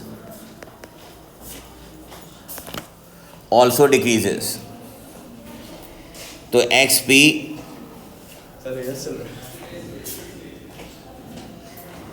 as a fraction, अगर एक्स वाई का वोल्टेज कम है तो as a fraction X P का वोल्टेज भी कम हो जाएगा। अब ऊपर वाली डायग्राम में देखो, जब एक्स पी का वोल्टेज कम हो जाएगा तो ये डिसबैलेंस हो जाएगा। वो कह रहा है कि भाई गैल्वेनोमीटर रीडिंग ज़ीरो ही हो। तो अब मुझे ये बताएं कि ये उसूलन समझो ये बात, यहाँ के वोल्टेज के बढ़ने से इस पूरे एक्स वाई का वोल्टेज कम हुआ। अगर एक्स वाई का वोल्टेज कम हुआ तो इसका मतलब एक्स पी का वोल्टेज भी कम हुआ, और अगर as a fraction S P का वोल्टेज कम हो गया, यानी नीचे 1.2 वोल्ट है और ऊपर एक्स पी का वोल्टेज 1.1 वोल्ट हो गया, कम हो गया, तो गैल्वेनोमीटर रीडिंग ज़ीरो नहीं आएगी। अब मैं चाह रहा हूँ गैल्वेनोमीटर ज़ीरो आए, इसके लिए क्या करना होगा, लेंथ बढ़ानी होगी। यस और नो? क्योंकि अब वोल्टेज कम आ रहा है, मैं चाह रहा हूँ वोल्टेज ज़्यादा मिले ताकि गैल्वेनोमीटर दोबारा रीडिंग ज़ीरो हो। तो X P decrease, hence to keep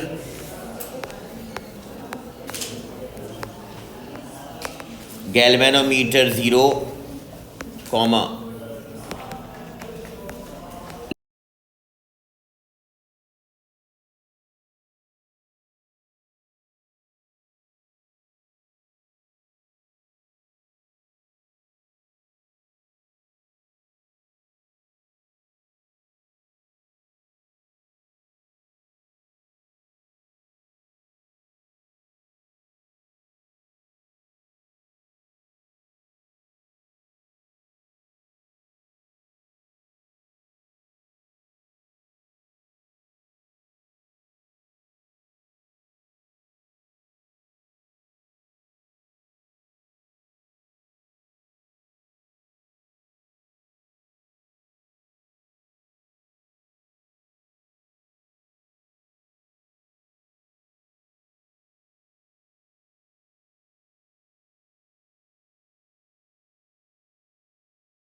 पहले वाले का भी 30, दूसरे वाले का भी 30।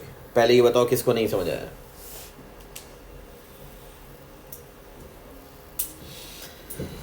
अब वो कह रहा है रजिस्टर आर बताएं। तो करंट इन राइट ब्रांच, इस वाली ब्रांच में करंट कितना होगा? 0.3।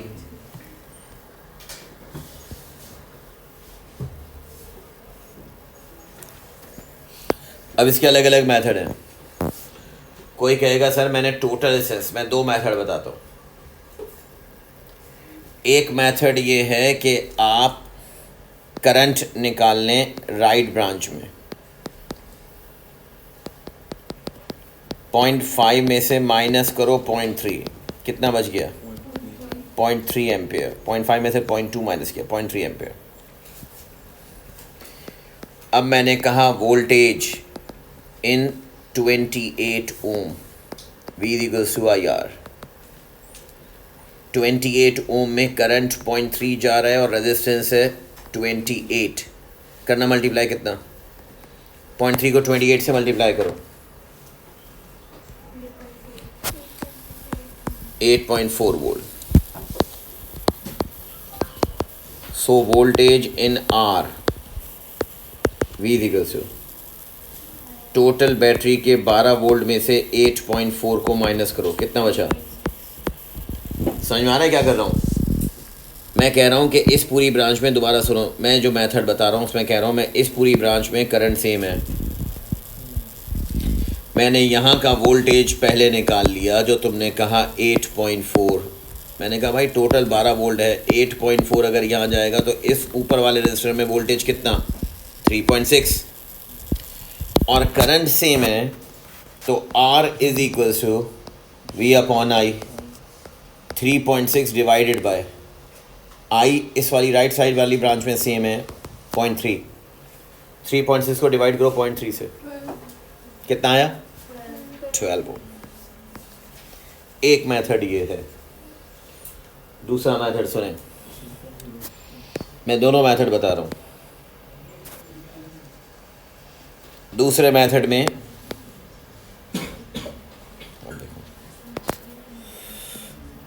टोटल सर्किट का क्वेश्चन तुम्हारे सामने है, देखते जाएं। बेटा बात नहीं करें 1 मिनट के लिए।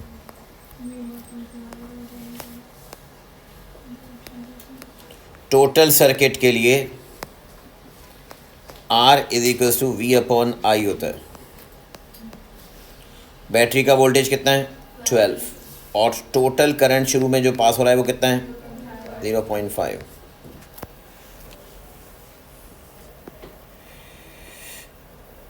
डिवाइड करें, 12 को 0.5 से डिवाइड करो। ये तुमने मुझे टोटल सर्किट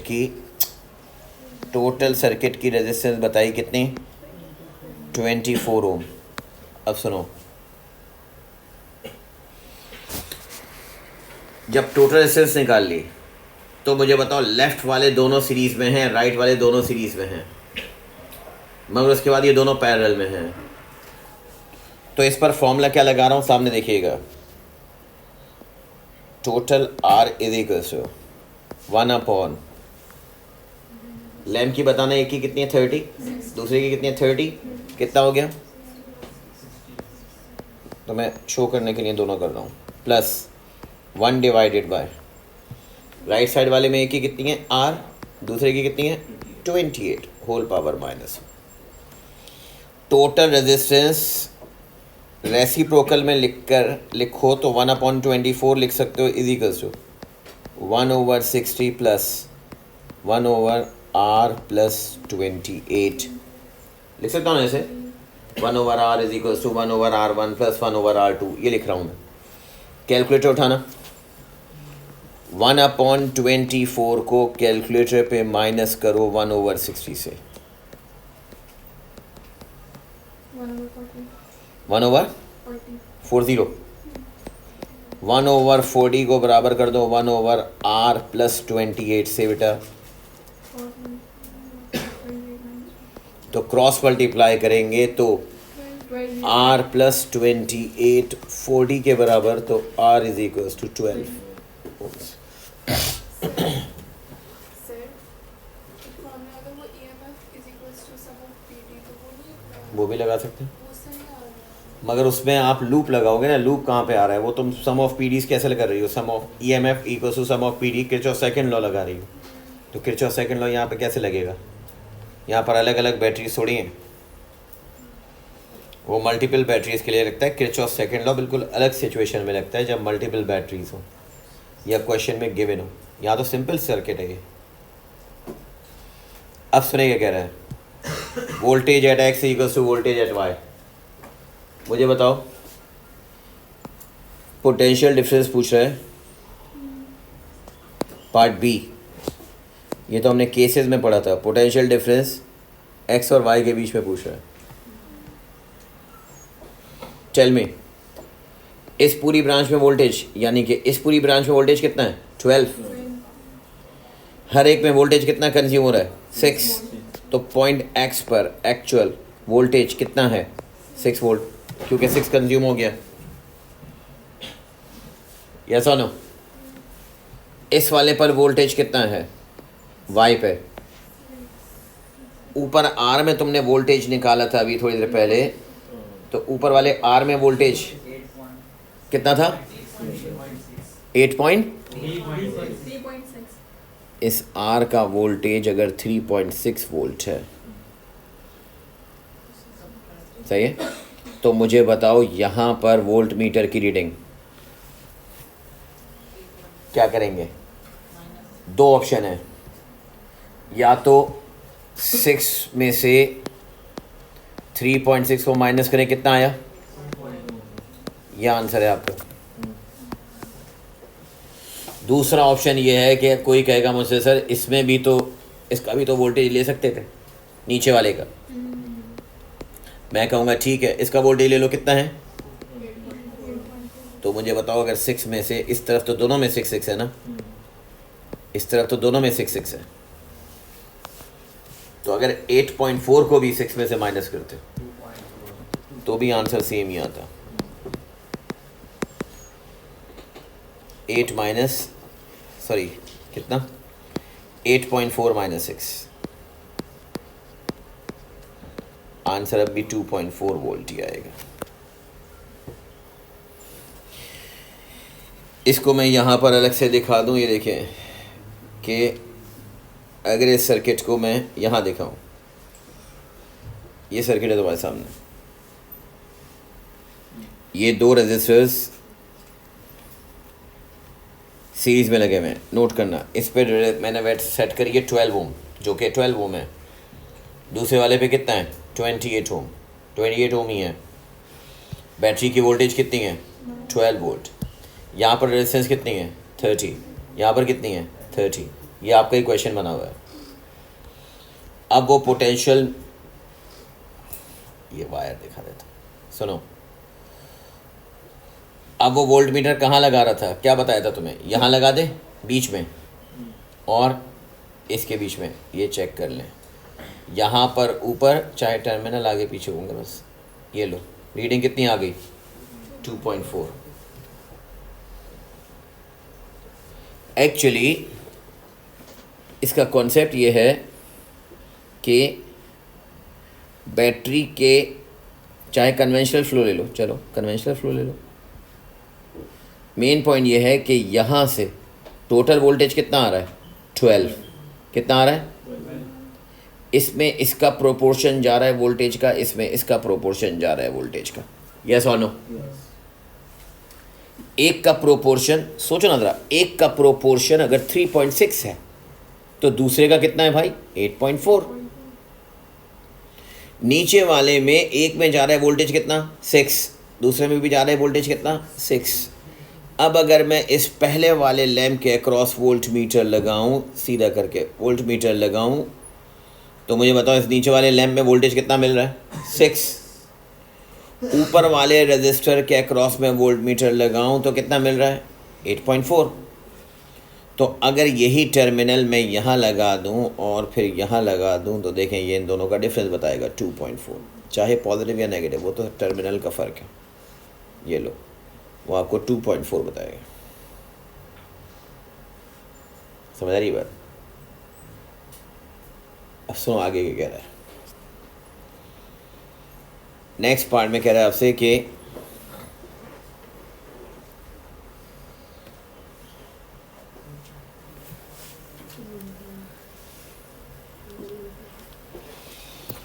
रेशो बताएं, power dissipated by lamps, power dissipated by battery, power produce by battery. आसान है, सुनो। Power dissipated by lamp, lamp के लिए लगा दें I²R। अब मुझे बताओ, दोनों लैम्प्स की बात हो रही है। लैम्प वाली ब्रांच में करंट कितना जा रहा था, चेक नहीं आएगा, 0.4। आंसर तो सेम ही आएगा रेशो में। समझ आ रही बात? असल में जो मैंने अभी आपको सिमुलेशन दिखाया था ना, सिमुलेशन जो बनाई थी मैंने, वो इस लास्ट पार्ट के लिए बनाई थी। ये समझो, आर को चेंज कर दिया। आर की रेजिस्टेंस कितनी आई थी, 12 ओम। वो कह रहा है 12 ओम वाले को चेंज करो, कर दिया। सुने,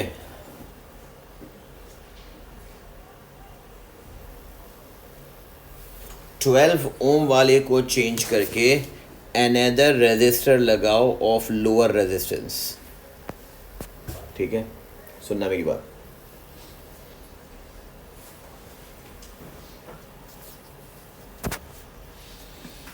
ये देखना, अभी एक चीज़ बताता हूँ। तुमने जो भी कैलकुलेशन की, तुमने कहा सर बात सुने, P/VI लगाई, यहाँ का वोल्टेज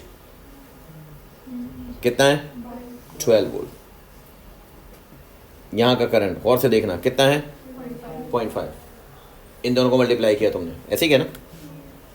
फिर तुमने कहा, दोनों लैम्प्स की बात की थी, लैम्प की बात की थी ना उसने, दोनों लैम्प का कंबाइंड वोल्टेज कितना है, 12।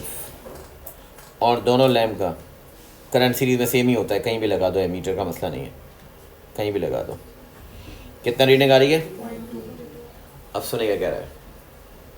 कौन से वाले रजिस्टर को चेंज करना है, 12 ओम वाले को। सही है, आपके सामने डायग्राम बनी है, सारी चीज़ खुद तुम्हें नजर आएगी। 12 ओम वाला कौन है, ये है, नहीं ये 28, ये लेफ्ट वाला है। क्या करूँ इसकी रेजिस्टेंस, सही है। 4 वैल्यूज़ तुम्हारे सामने जो हैं, उसके रेशो पर ध्यान में रखना। इस वक्त रेशो जो तुम्हारे पास है बैटरी का, वो 12 × 0.5 यानी VI डिवाइडेड बाय VI, 12 × 0.2, उल्टा लिख दिया शायद, 12 × 0.2 डिवाइडेड बाय 12 × 0.5, ऐसे ही है ना। Power in lamps divided by power bye battery, power in lamps divided by power in battery. अभी ये शक्ल है। अब आप कह रहे हैं कि सर, वो कह रहा है कि 12 ओम वाले की रेजिस्टेंस को कम करो।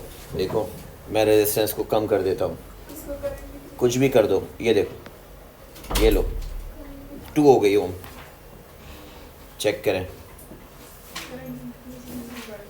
सर ये वाली ब्रांच पे एमीटर लगना है, ये बीच में उसका जैसे 0.3 था ना पहले। बेटा लोअर वाली ब्रांच में करंट सेम रहेगा ना, करंट ऊपर क्यों लगाऊं? मुझे रेशो किसका मालूम करना है, लैम्प्स का। तो मुझे बताओ जो मैं कह रहा हूं, सुने। रेशो पैरेलल में वोल्टेज सेम है, यस और नो?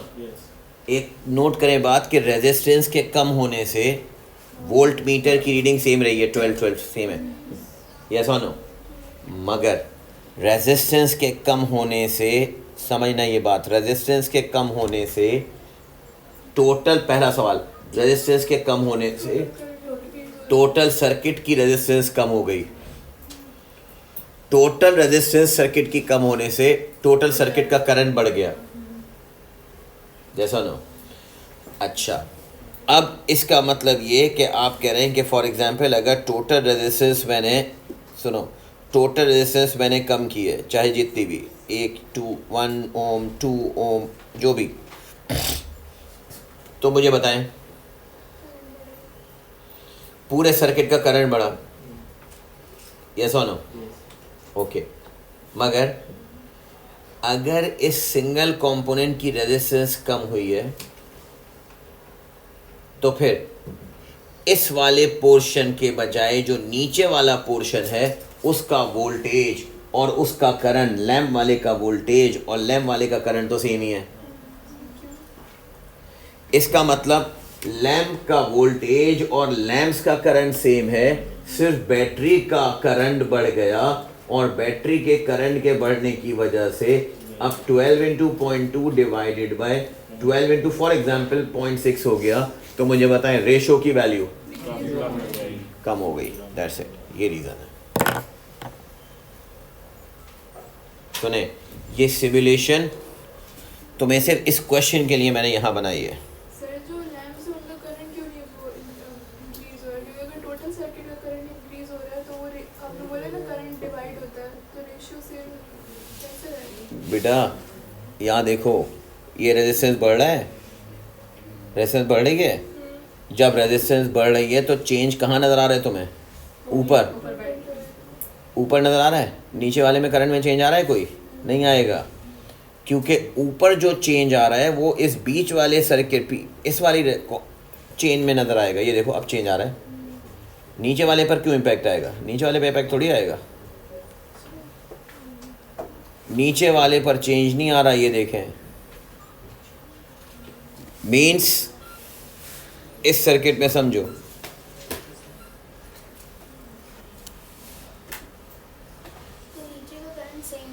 नीचे वाले में लोअर पार्ट में करंट और वोल्टेज सेम रहेगा। आप अगर इसकी रेजिस्टेंस, उसने कहा इसकी रेजिस्टेंस डिक्रीज़ होगी, अगर इसकी रेजिस्टेंस डिक्रीज़ होगी तो इससे दो काम होंगे, एक तो टोटल सर्किट की रेजिस्टेंस डिक्रीज़ होगी और टोटल सर्किट का करंट कम होगा, और इस करंट इंक्रीज़ होगा, और इसकी रेजिस्टेंस के कम होने से इसका अपना करंट बढ़ेगा, क्योंकि सर्किट का करंट बढ़ रहा है तो इसका अपना करंट बढ़ेगा, उसका इम्पैक्ट इस पर ही आएगा, मगर दूसरी वाली ब्रांच अनचेंज रहेगी। लिखिएगा,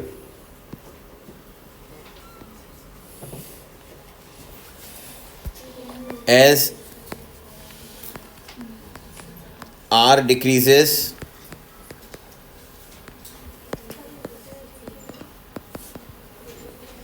total resistance decreases,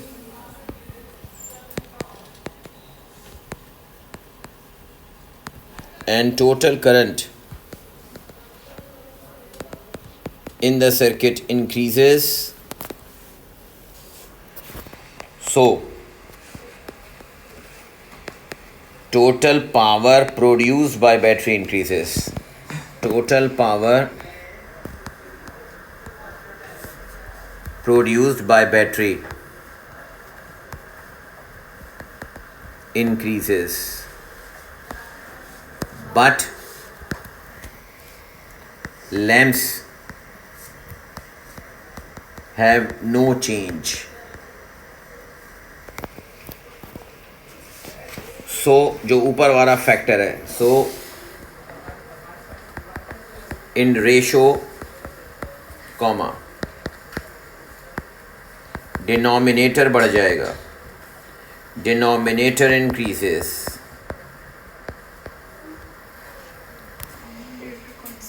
सो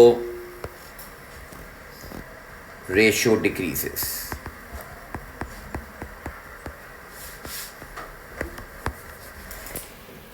उसने आपसे रेशो के बारे में ही पूछा। पैरेलल में ये बात यहाँ पर मैं लिख दूँ एक चीज़ कि अगर ये सर्किट पैरेलल में ये रेजिस्टर लगा है,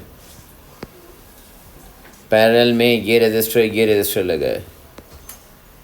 अब सुन लो, इन जनरल बात बता रहा हूँ।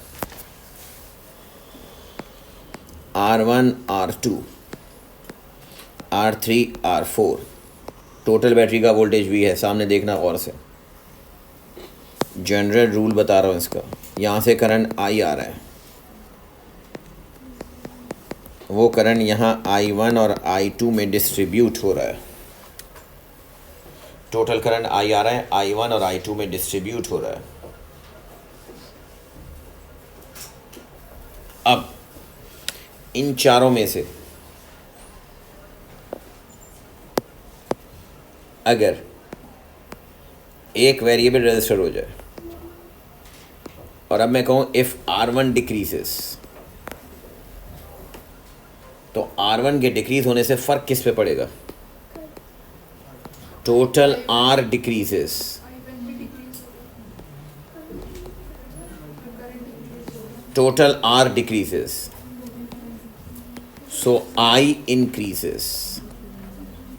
और I के इंक्रीज होने का इम्पैक्ट, ये बात समझाना चाह रहा हूँ कि I के इंक्रीज होने का इम्पैक्ट ऊपर वाली ब्रांच में ही आएगा, नीचे वाली ब्रांच अनऑल्टर्ड रहेगी। I increases and I1 increases, but बीच में नहीं बोलो ना, खुद भी कंफ्यूज होगी, दूसरों को भी करोगी फिर। I1 इंक्रीज होगा और नीचे वाला I2 रिमेन सेम।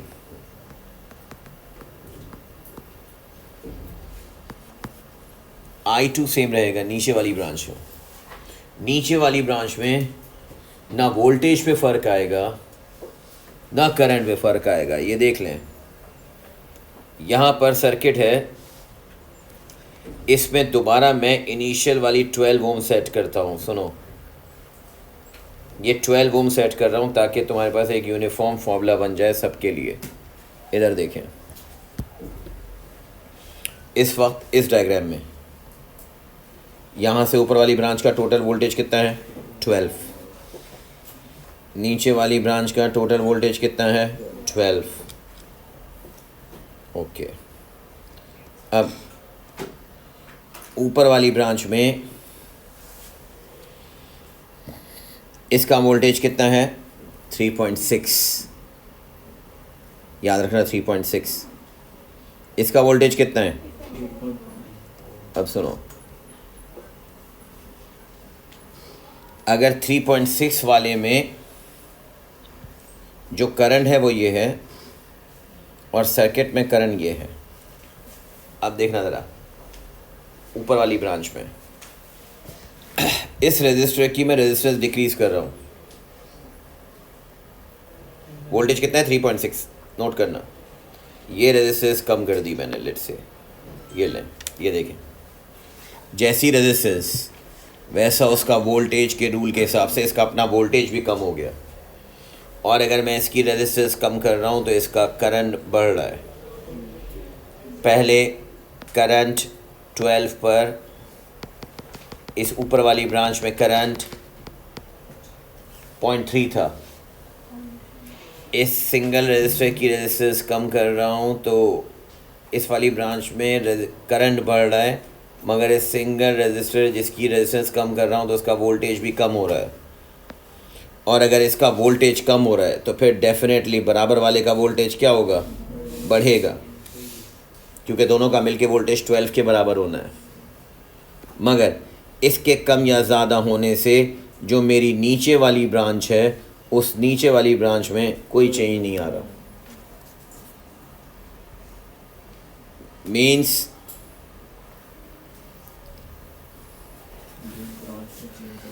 अगर इसका वोल्टेज मैं V1 लिखूं,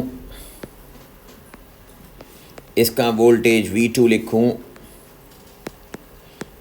ये V3 और ये V4 हो, तो R1 के डिक्रीज़ होने से, R1 क्योंकि डिक्रीज़ हो रहा है तो जैसी रेजिस्टेंस वैसा उसका वोल्टेज। R1 डिक्रीज़ हो रहा है तो इसका मतलब इसका V1 भी डिक्रीज़ होगा और V2 इंक्रीज़ होगा, but V3 and V4 remain same। ये है कंप्लीट पिक्चर। ज़रूरी थोड़ी है कि वो तुम्हें हमेशा पे पावर ही पूछ ले, जिस ब्रांच में चेंज है उसी ब्रांच में चेंज आएगा। इंक्रीज होगा तो रेजिस्टर R2 भी इंक्रीज, दोबारा बोलो। V2 इंक्रीज होगा तो R2 भी इंक्रीज होगा। V2 इंक्रीज़ होगा तो R2 इंक्रीज़ होगा।